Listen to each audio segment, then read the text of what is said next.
Jemaat terkasih di dalam Tuhan, Jemaat Gereja Generasi Apostol dan semua teman-teman, rekan-rekan mitra kerja dari Indri Gautama Ministry, Maria Magdalena Ministry, Shalom semuanya. Senang kita berjumpa kembali. Kemarin saya bagikan untuk 5 menit supaya jiwa Anda diberi makan, kesegaran, kekuatan dari Roh Kudus, dari kuasa kebangkitan Yesus. Seperti saya katakan bahwa di hari-hari ini, Minggu pagi hari kebangkitan Yesus, kemudian dia 40 hari masih ada di bumi loh, dengan tubuh yang dipermuliakan. Dan saya mau bagikan pada Anda semuanya bahwa di Yohanes 20 ayat 11 sampai ayat 23, saya tunjukkan kepada Anda tidak ada pintu kuburan yang walaupun mesti didorong kebuka untuk Maria masuk ya. Ada the three Marys, the three Marys. Untuk three Marys dan kawan-kawan mereka datang membawa rempah-rempah masuk ke kuburan itu. Tapi Yesus sebelum dibuka oleh malaikat pintu kuburannya Yusuf Arimatea, dia udah keluar. He burst through alive. Dia terobos loh itu gua batu yang tebal itu. Dan dia bangkit dari mati. Kemudian Maria masuk ke tempat itu. Dan dia setelah berjumpa dengan 2 malaikat dan yang berkata, "Ibu, kenapa mencari yang hidup di tengah yang mati?" Kemudian dia masuk ke dalam kuburan itu. And then Yesus masuk. So saya mau kasih tahu pada Anda semuanya, Yesus selalu mencari kita. Kalau Anda dalam situasi transisi COVID-19 di mana kita jaga jarak, kita kena peraturan PSBB, ini demi kebaikan saya, kebaikan Anda, dan kebaikan sesama, kebaikan lingkungan di RT RW Anda, kebaikan anak-anak Anda. We do this social distancing, physical distancing, dan juga kita tidak ngumpul-ngumpul. Semua makanan boleh, masih boleh beli di restoran, tapi belinya take away. So, respond di online restoran, pilih yang sehat-sehat, yang bisa menjaga stamina dan daya tahan tubuh itu kuat. Nah, kembali lagi kepada Yohanes 20, ayat 11 sampai 23. Saya mau tekankan di sini, Yesus yang mengubur Maria Magdalena. Bukan saja kita mesti cari Tuhan yang kejar-kejar sendiri. Nggak bisa kita nyari Tuhan kalau bukan Tuhan lebih dulu cari kita. Jangan diputar balik. Kalau kita harus maksa diri cari Tuhan, kita stres. Apalagi jiwanya lagi gundah gulana. Apalagi ekonomi lagi terganggu.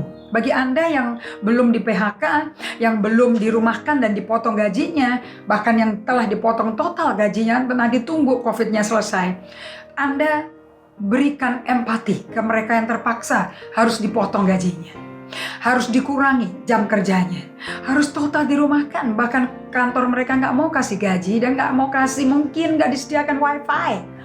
Okay? So be empathic about this.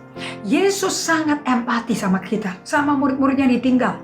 Walaupun mereka dibilang degil, keras hatinya, tapi Yesus tidak berarti dia benci sama mereka. Dia datang di kuburan menjumpai Maria. Pertama dia berkata, "Ibu, kenapa kau menangis?" Selalu yang ditanya emosinya dulu. Selalu yang ditanya bukan status pertobatan, kesucian, kebenaran, api yang membara, bahasa rohnya dicari. Enggak. Yesus masuk ke jiwa kita dulu. The first thing he asked, "Woman, why are you crying?" Ibu, kenapa menangis?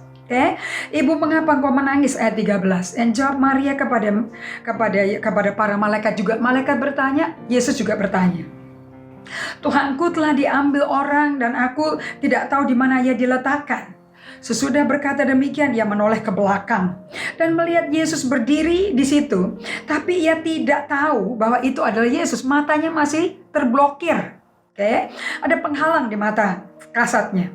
Kata Yesus kepadanya, "Ibu, mengapa engkau menangis?" Malaikat maupun Yesus bertanya ke jiwanya, kondisi jiwamu gimana? Bagaimana kalau Anda juga bertanya ke gembala Anda? Gembala yang terkasih, bagaimana? Kenapa engkau sedih? Kenapa engkau kecapean? Bagaimana kondisimu? Bagaimana perasaanmu? That make us human. Ini membuat kita sangat-sangat manusiawi. Kemanusiaan kita real.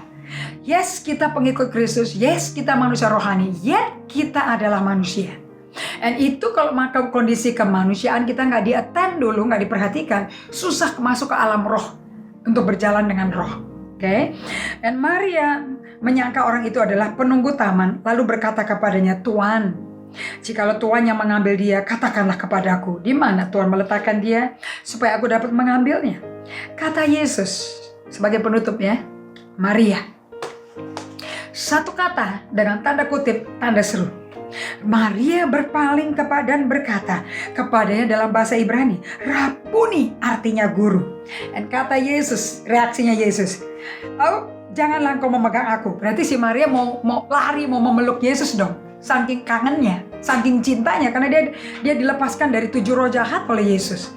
Saking cintanya. Dan Yesus berkata, "Ayo jangan pegang dulu." Ya, sisa kalimatnya saya teruskan ya di episode berikutnya. So, Anda perhatikan, di musim ini, mohon peduli dengan suami, anak-anak, istri dan anak-anak, mertua, pembantu, semua yang ada di rumah Anda. Jangan kau menangis. Kenapa kau menangis? Kenapa kau marah-marah? Kenapa kau takut? Itu yang ditanya dulu sebelum diajak berdoa. Baik, kita jadi manusia yang empati keluar dari COVID-19. Tuhan berkati. Kita berjumpa lagi di Special Daily Feed for you tomorrow. God bless you.